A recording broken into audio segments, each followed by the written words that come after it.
And before we move on to the service routine instructions, the sort of secondary instructions that we have, I want to spend a little bit of time talking about the pseudo instructions that are available in some of the implementations.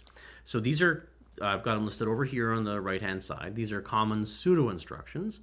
What are pseudo instructions? Well, if we look at our regular set of instructions here, we've got a bunch of instructions that we implement, but we have some that we might expect that aren't here.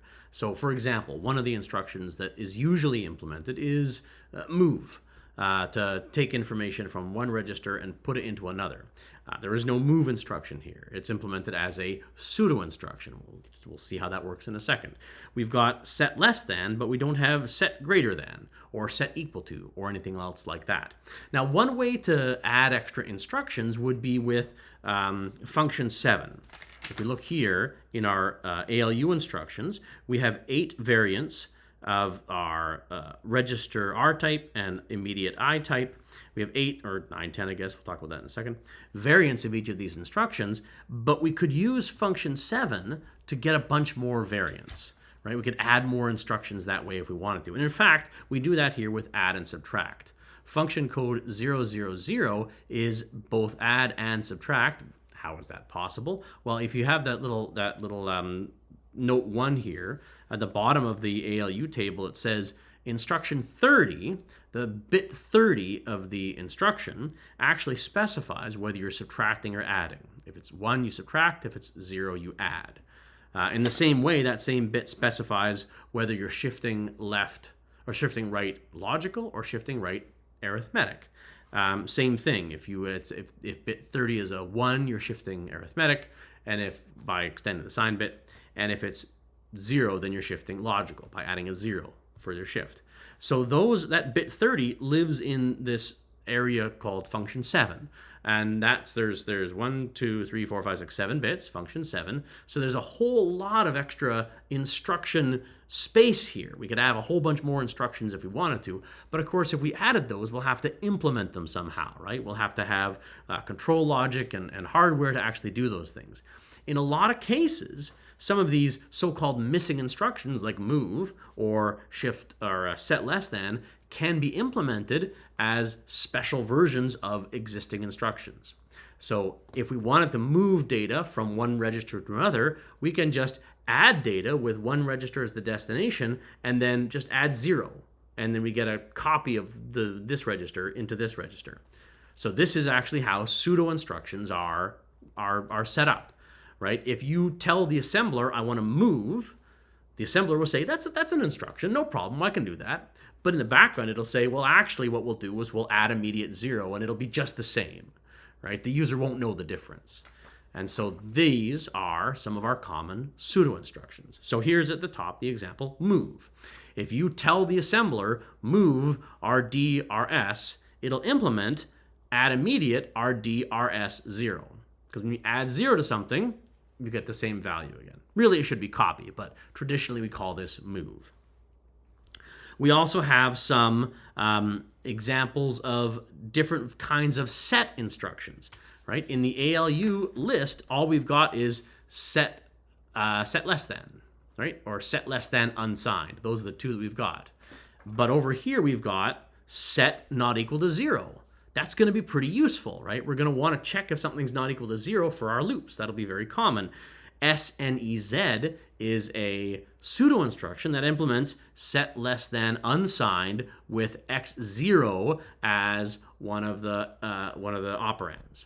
And you can do the math to prove to yourself that that works properly. Set less than 0 is a bit easier to understand. We set less than 0, right? Because we have this register 0, which is always 0, and so we can use that for some of these things.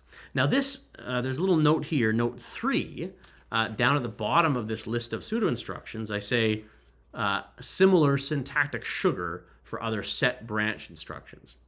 Syntactic sugar. This is just a way of saying some additional syntax in the assembly language that makes it easier for us humans to understand it. It makes it a bit sweeter, a bit simpler. Just put a bit of sugar on it, and it simplifies things, makes it easier for us to write it. So that we call that syntactic sugar. It's just different ways of writing the same instruction that make it easier. I could easily write set less than with 0 in there, but it's easier for me if I can say set less than 0, and then I know it's going to work properly.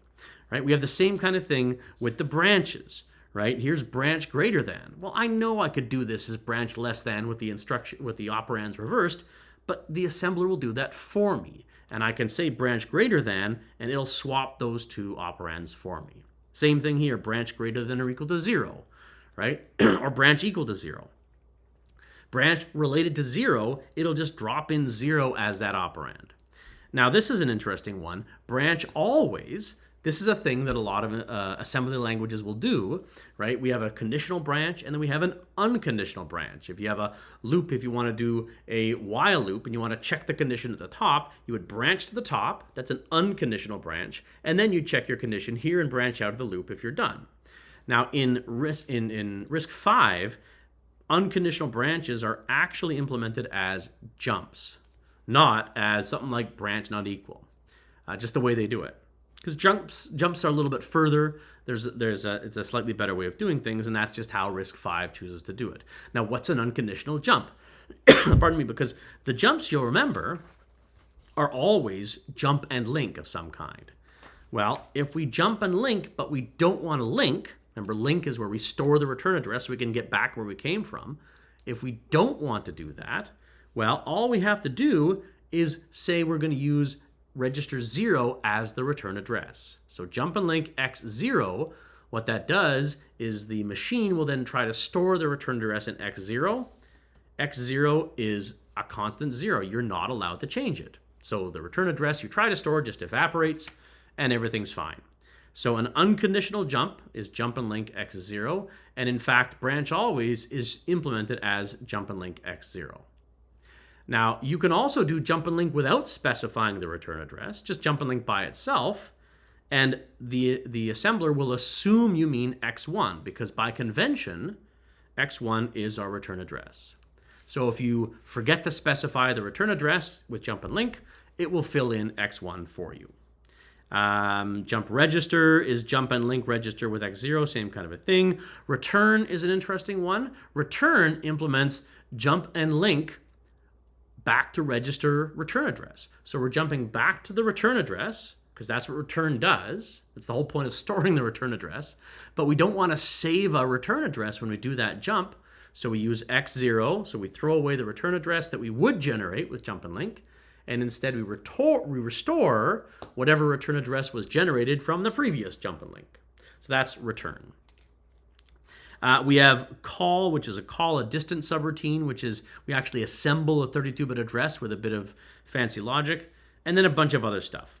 So we can check some of these more as we go, but there are a number of common pseudo instructions that I've included them on this list to make it easier for you to understand why RISC-V doesn't implement some of these things, and if you tell the assembler to do it, what it actually ends up doing.